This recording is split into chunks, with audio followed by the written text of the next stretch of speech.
Allá por el siglo XI, Zaragoza es una taifa musulmana gobernada por la dinastía de los Banu Hur. Uno de ellos, el rey Al-Muqtadir Billar, o poderoso, gracias a Dios, reside en el Palacio de la Zuda, del que únicamente pervive en la actualidad el torreón, que tras las sucesivas reformas, presenta un estilo renacentista.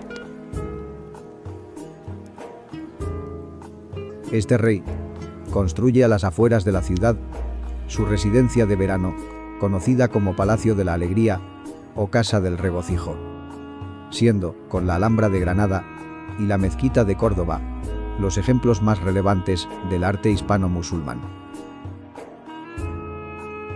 En la actualidad, bordea el Palacio Real un recinto amurallado que nada tiene que ver con el original.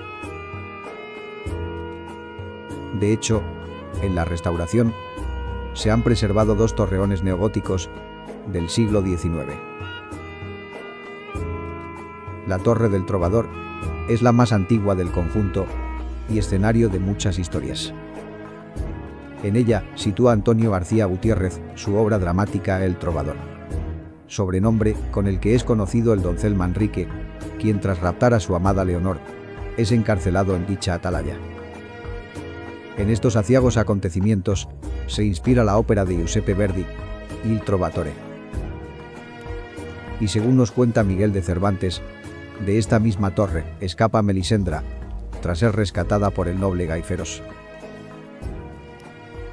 Volviendo a la historia del palacio musulmán, tras atravesar la puerta de entrada, accedemos al patio de San Martín. A la derecha del mismo, tras un enrejado, se oculta el patio que acoge la puerta de acceso a la citada Torre del Trovador, de 5 alturas. Su existencia, al menos en lo referido a la primera planta, y parte de la segunda, precede a la del propio Palacio Taifal, remontándose su origen a la segunda mitad del siglo IX. Las dificultades de acceso y el riesgo de que se produzcan pequeños desprendimientos desaconsejan que esta zona esté abierta al público.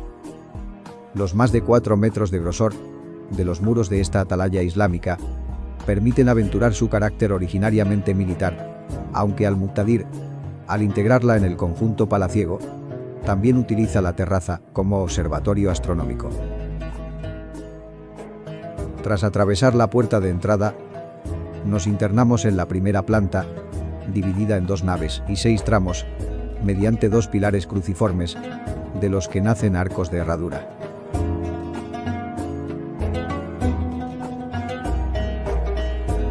En uno de los extremos de la sala, una escalera nos conduce a un pozo, de más de 5 metros de diámetro en boca y casi 16 de profundidad.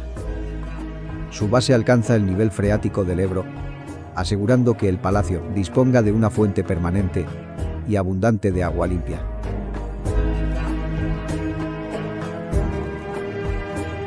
La segunda planta presenta una estructura espacial, similar a la primera, aunque con los muros recubiertos de yeso. Algunas zonas se han dejado al descubierto, para que el espectador pueda apreciar los paños originales de ladrillo, propios ya del periodo Taifal. Como Taifal es la tercera planta.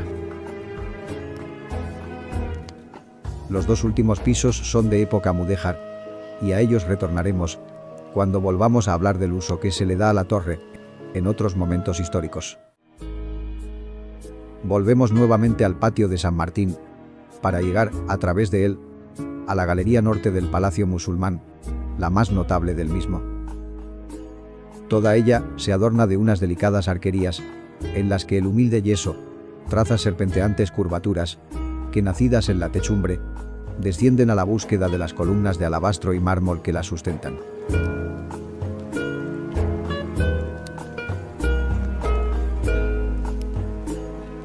Al fondo, el Salón de Mármoles, o Salón Dorado, es la estancia principal del palacio. Y en los extremos, las aljanías o alcobas. En la parte oriental del ala norte, se encuentra el oratorio, o mezquita, cuyo uso se reserva al rey y a sus súbditos más cercanos.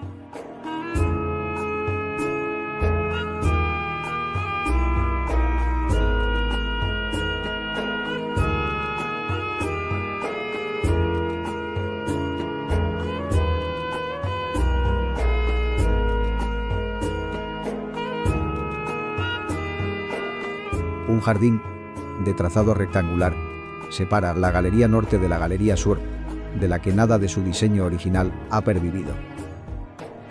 El jardín constituye el eje central del palacio. A pesar de su origen y trazado musulmán, es conocido con el cristianizado nombre de Patio de Santa Isabel, en homenaje a la hija de Pedro III de Aragón y de Constanza II de Sicilia.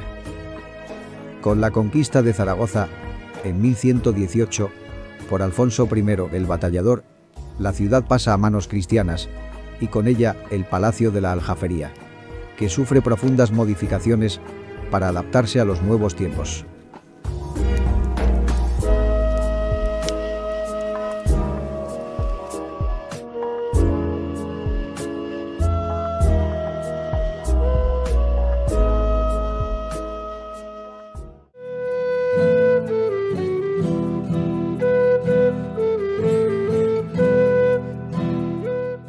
En el año 1118, Alfonso I el Batallador, al que el Papa Gelasio II le otorga bula de Santa Cruzada, llega a las puertas de Saracusta, que bajo dominio almorávide cuenta por aquel entonces con una notable población de 25.000 habitantes.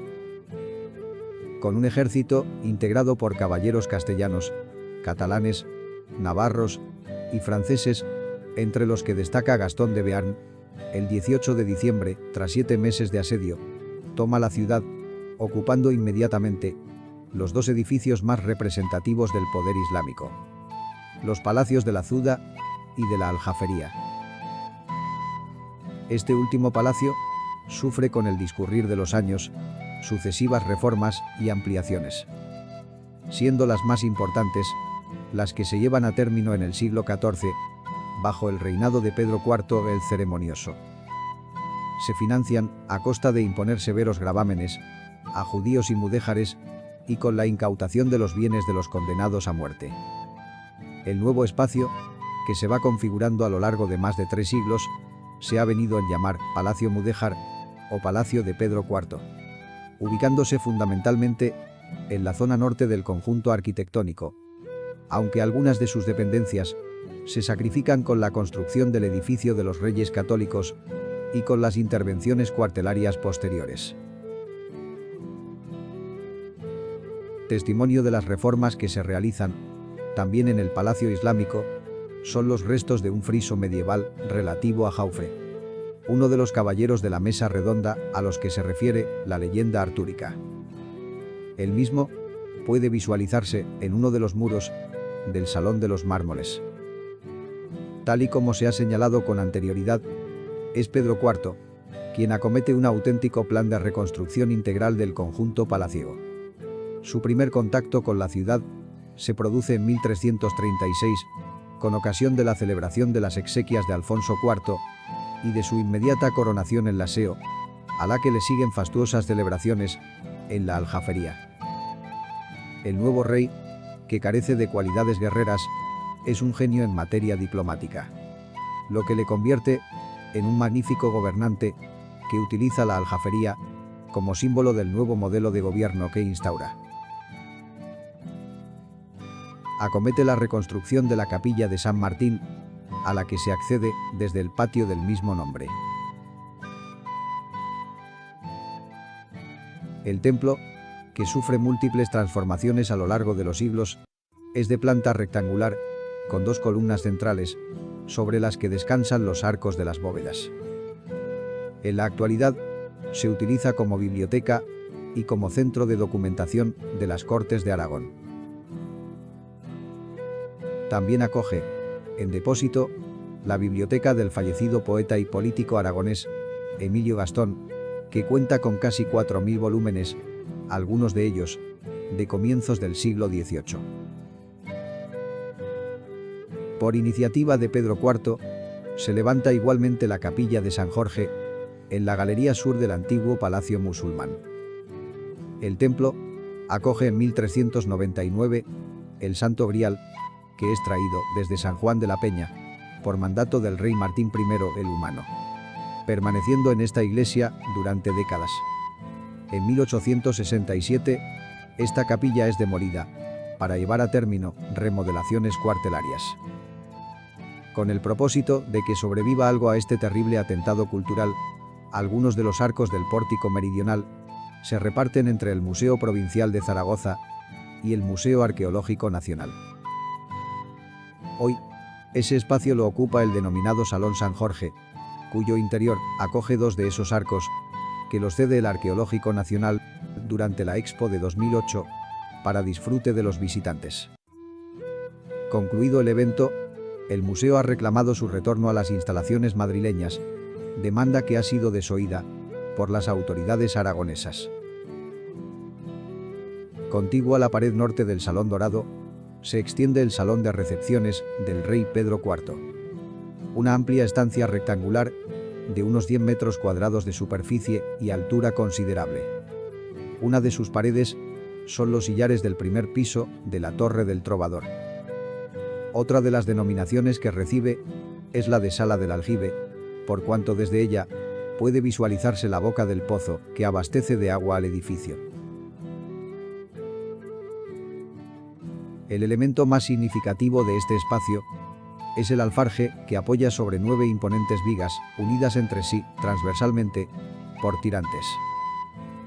Son motivos heráldicos los que fundamentalmente adornan el maderamen, realizados durante los reinados de Pedro IV y de su hijo Juan I. Unas escaleras nos conducen a otras 2 estancias, comunicadas entre sí, descansando una de ellas sobre el techo del Salón de Mármoles y la otra sobre la Sala del Aljibe.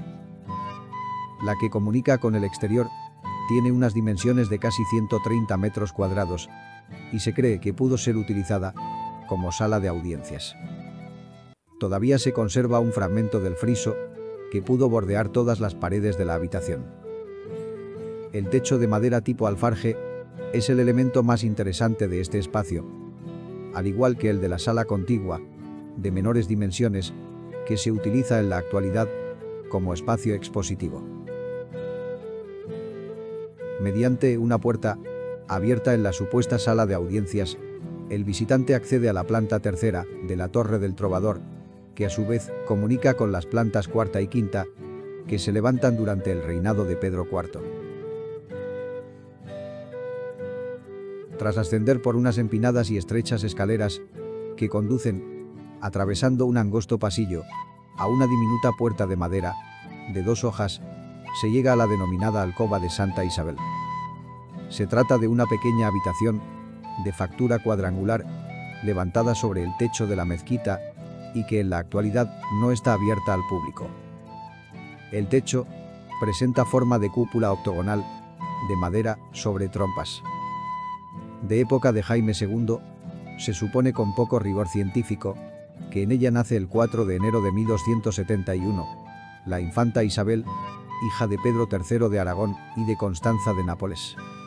Casada con Dionisio I de Portugal, es canonizada en 1625 por el Papa Urbano VIII, por su entregada labor a favor de los más desfavorecidos. El taujel que adorna este pequeño dormitorio se recoloca, durante la moderna restauración del palacio, en la sala de Pedro IV. Es esta la última sala perteneciente al Palacio Mudéjar. La misma linda con el Salón del Trono del Palacio de los Reyes Católicos. Son elementos propios de la época, la portada y el ventanal. Porque el taujel que adorna la estancia proviene de la alcoba de Santa Isabel, como se acaba de comentar. Son los Reyes Católicos los que acometen, en el siglo XV, la última gran remodelación del palacio.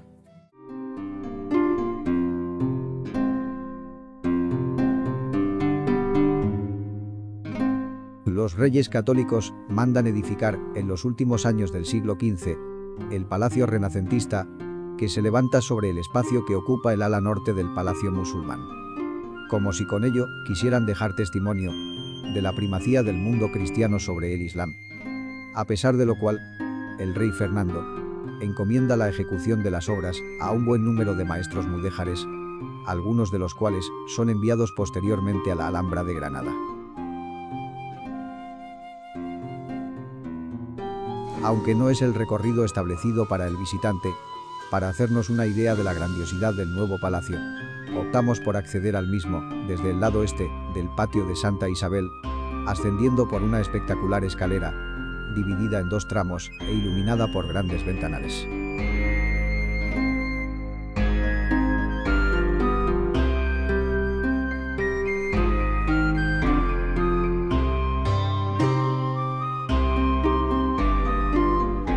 Un techo con bovedillas pintadas al temple que sirven de nexo de unión entre las vigas de madera que lo sustentan, completa el conjunto.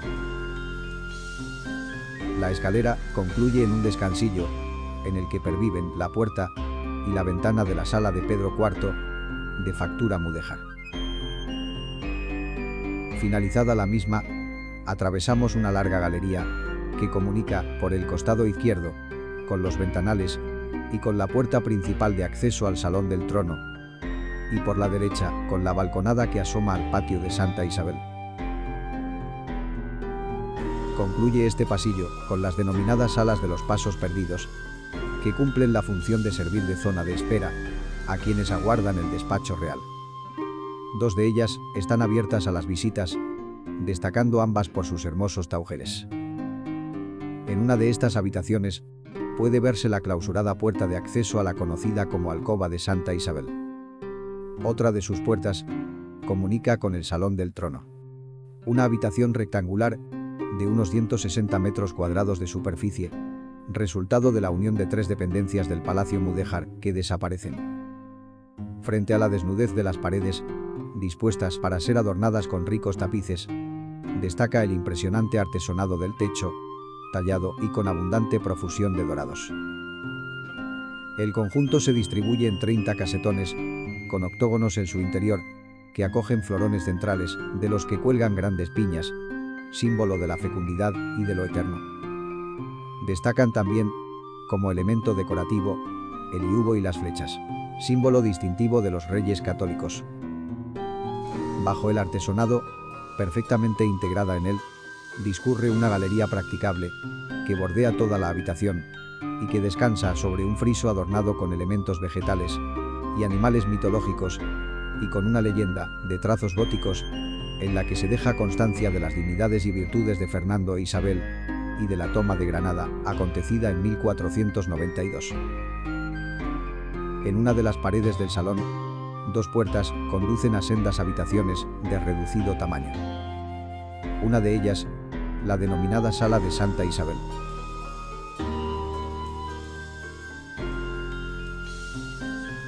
La otra, Despacho del Rey o Sala de Deliberaciones.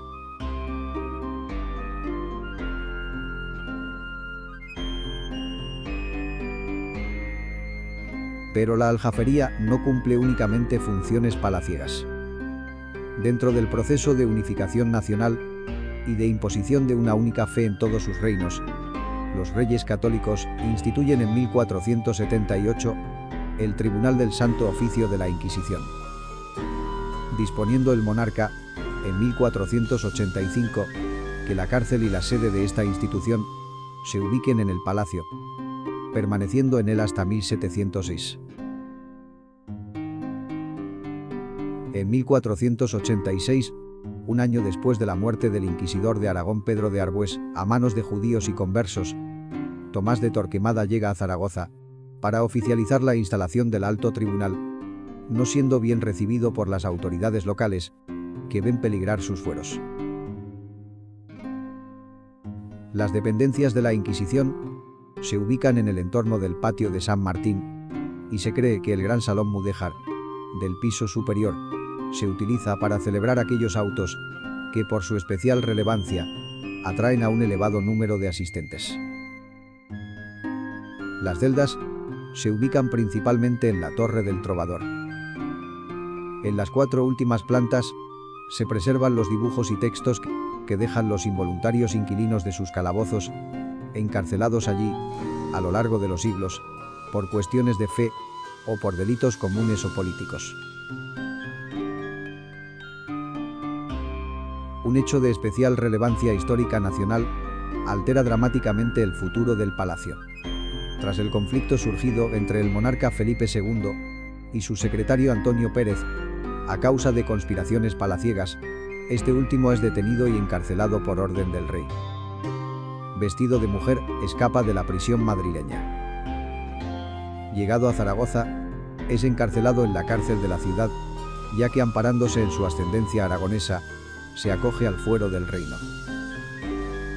Temiendo el rey que la justicia de este territorio no sea favorable a sus intereses, implica a la Inquisición, trasladando al detenido de la prisión del Justicia a las mazmorras de la Aljafería, lo que provoca una revuelta popular conocida como las Alteraciones de Aragón.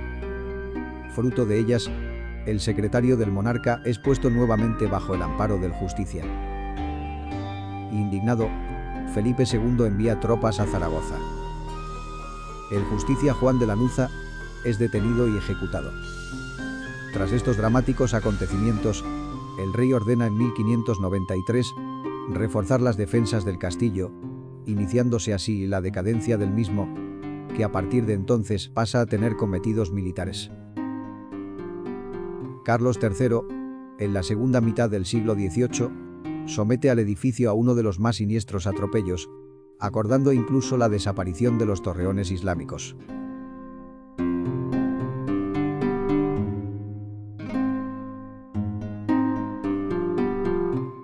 Con la restauración del edificio, se recupera en la zona oeste el patio de armas, que nada tiene que ver con el diseño original.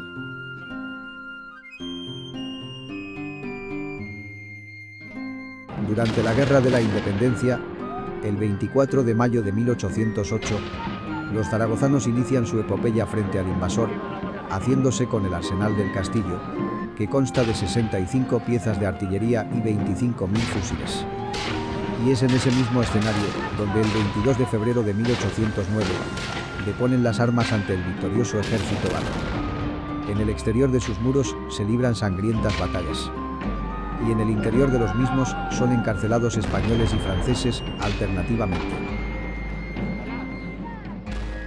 Durante el reinado de Isabel II, Patrimonio Real cede la titularidad del inmueble al Ministerio de la Guerra, destinándolo en su totalidad a espacio cuartelario hasta mediados del siglo XX. Pero es precisamente durante el mandato de Isabel II cuando Mariano Nogués realiza un estudio sobre el palacio y advierte a las autoridades de la perentoria necesidad de preservarlo. El arquitecto Francisco Íñiguez Almech acomete en 1947 la ingente tarea de rehabilitar la Aljafería, proyecto en el que trabaja hasta su muerte, acontecida en 1982. Le sucede Ángel Pero Padre, que viene colaborando con Íñiguez desde 1973.